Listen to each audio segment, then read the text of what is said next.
Bismillahirrahmanirrahim. Bismillahirrahmanirrahim. Now we have come to a bit difficult part of the session.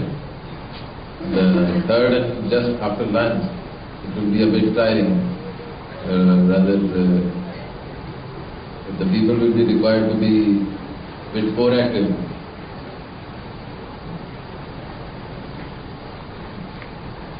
This session will be chaired by our learned Captain Jameel Akhtar Khan Sahab, who is the ex-Chief Executive Officer of Takaful Pakistan Limited, and he is currently the Managing Director of Universal Insurance.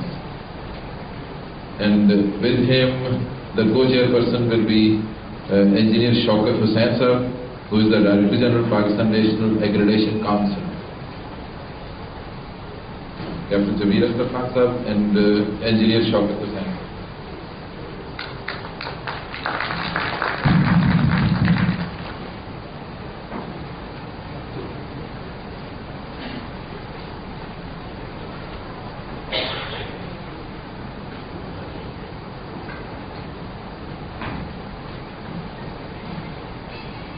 Our panelists for this session will be Dr. Muhammad Zubair Usmani Sahab.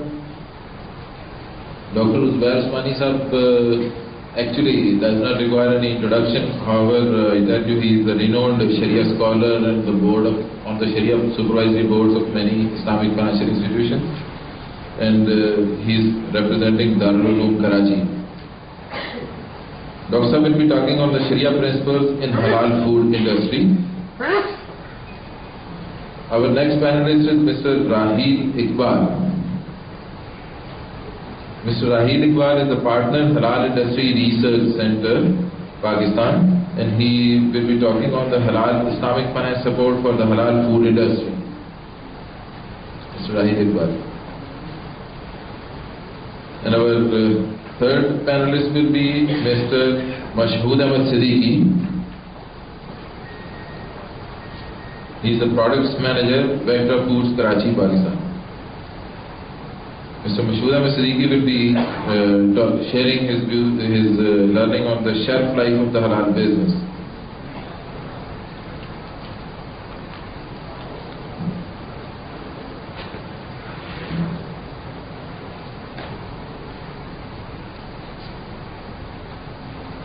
Now, first of all, I would request Dr. Muhammad Zubair Usmani Sahab on his valuable views on Sharia principles in halal food industry.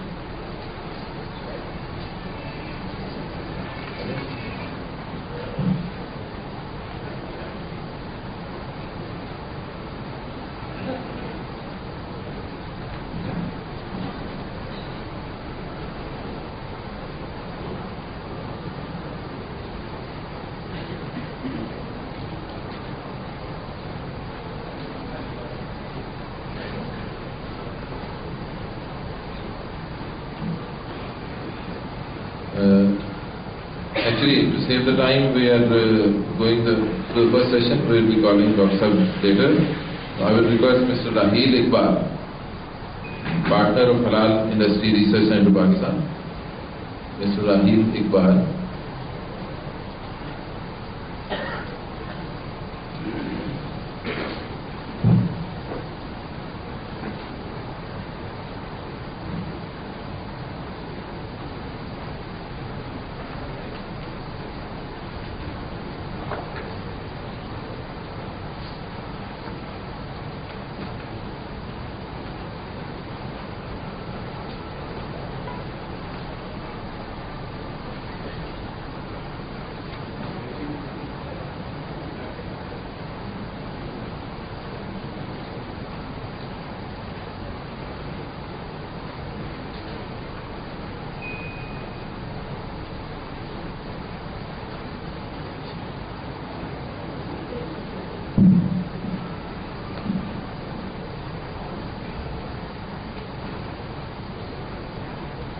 Distinguished guests, distinguished chairperson and co-chairperson, my fellow participants, Assalamu alaikum. We have discussed all about halal foods in our latest sessions, and what we would like to present right now is there's a phenomena going around the world Islamic finance and halal foods and Islamic living concepts, what we need to understand that it's a single phenomena of halal lifestyle, and this is broken down into 3-4 different aspects. One of it is Islamic finance, otherwise halal foods, and the halal concept of living in tourism, travel and services. So my presentation today is on Islamic finance and how it can support halal food industry. And there was a question earlier also. Halal Industry Research Center is a Karachi-based research institution. We are the first Islamic certification body on halal foods, and we have been working in this industry for the last 10 years. What is halal industry? Halal is everything which has been allowed by Allah and His Prophet Sallallahu Alaihi Wasallam. It is a cluster of organizations and companies which have been producing, supplying, even governing and are complying with Sharia laws. And we have understood from other speakers that the industry is currently valued over $3 trillion, and Pakistan does not stand anywhere in this industry. We also understood today that halal industry is not restricted to meat and chicken only, but also covers other aspects of the supply chain solution. And second, last, the halal product services are not meant for just for Muslims, but is also available to everyone, the 6.8 billion population of the world. So why halal products and services in the first place? Our core religious teachings of earn halal, eat halal and live halal. As Muslims, we are only allowed to deal in product and do those businesses compliant.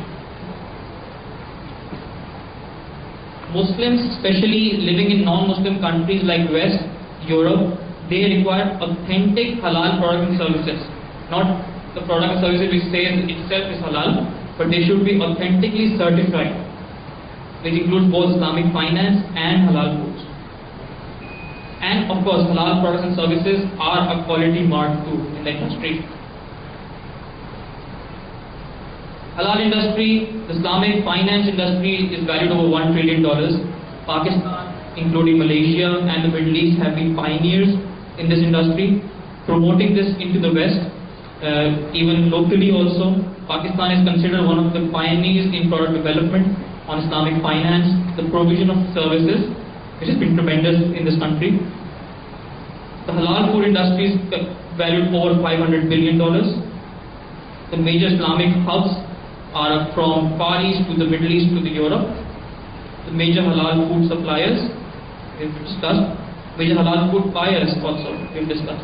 Where Pakistan is. We don't see Pakistan anywhere. So we'll compare basically how the development in Islamic finance took, and not just in this country but also outside, and then we'll compare it and help understand that what should be done for halal food industry accordingly. We have a central regulator which was set up, the State Bank of Pakistan. Firstly, it did not own Islamic finance. Then later on, with the help of the Sharia scholars, with the industry professionals and the committed people, State Bank took the ownership of promoting Islamic banking and finance in the country. Today, State Bank of Pakistan is the leading regulator in the world, with its active participation from different levels, from the State Bank governor to the low secretariat levels.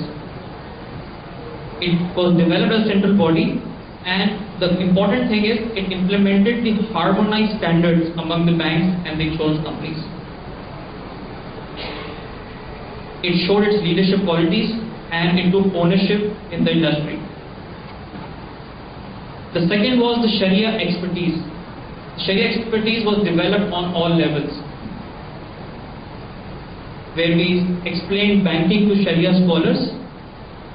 We trained the banker to Sharia principles, and we, from Darul Iftas to State Bank, everyone under the stakeholdership was trained, was promoted, was created awareness to on what was Sharia principles and how we can achieve this goal.